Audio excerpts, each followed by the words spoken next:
Hello everybody, I just want to make a few clear points here. The Bible is the Bible, okay?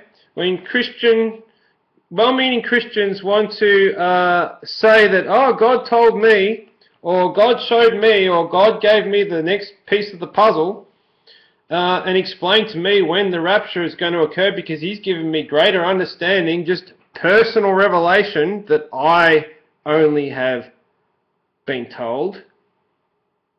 And this is a call out, a shout out to a lot of people there with YouTube channels that are saying this, and they are hungry to see Jesus Christ come back, as we all are.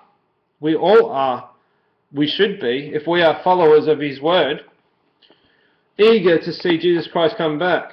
But to say that the Bible gives us an answer to the very specific day, because it's all to do with the Judaism customs of the Old Testament, which is now, still maintained within Judaism today to a degree. It's changed, a lot has changed, right, since the biblical times of Jesus, when Jesus walked on the earth with the apostles, and He was up against the Pharisees and the Sadducees of the time.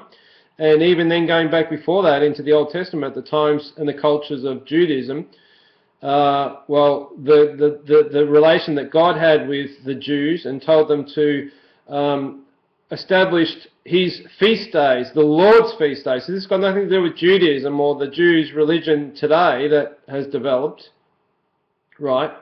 This is the Lord's feast days, right, of the Old Testament, like Passover and Sukkot and so on and so forth, okay?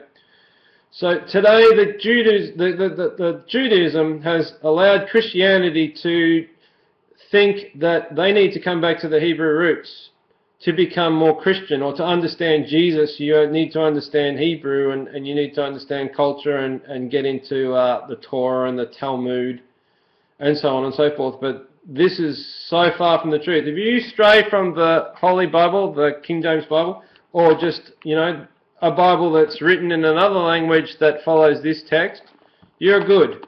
You're good. You can't stray too far from the faith.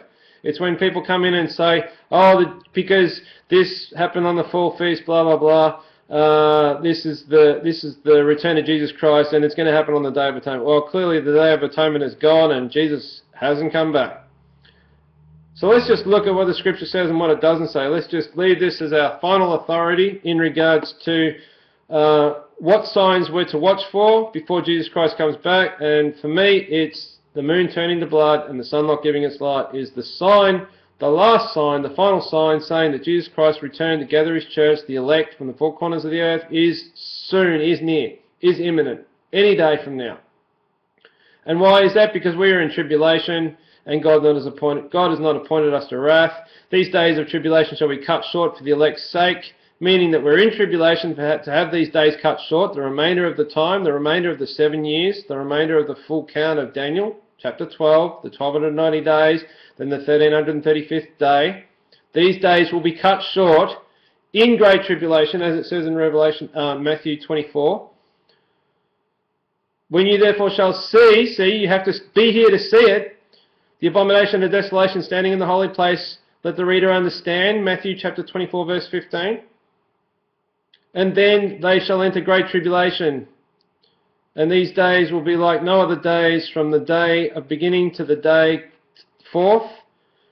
And except those days be cut short, this is all in Matthew 24, no flesh would be saved. We've just seen in the last couple of days the establishment of the New World Order with global goals. If those those ideals, those 17 protocols of the Global Goals Initiative were to be implemented, yes, no flesh would be saved. Just look at the Georgia Guidestones, 8 million, 7 million, wherever we're at, down to 500 million. That's their intent.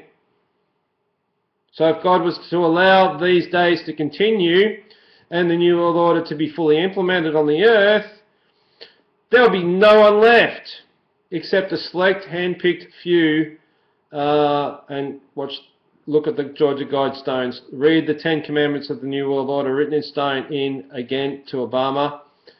4 standing stones. Obama's born on the 4th day in 8 languages on the 8th month. everything comes back to the man of sin, son of perdition, the Antichrist, Barack Hussein Obama. The Georgia Guidestone have his numbers written all over it. So just to wrap this video up, oh boy, train of thought has gone. Yep, we're coming to the end. We're coming to the end. Jesus Christ is coming back. He truly is.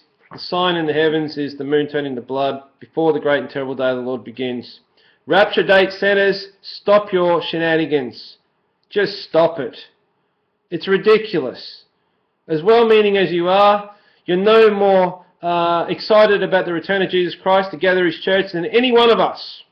So stop trying to pinpoint, and it's a major red flag to Christians that know their Bible when a person gets in front of the camera and says, oh, the Lord told me, or the Lord gave me a personal revelation of when the day of the Lord would be, when He would come back. It says that let this day not overtake you like a thief in the night.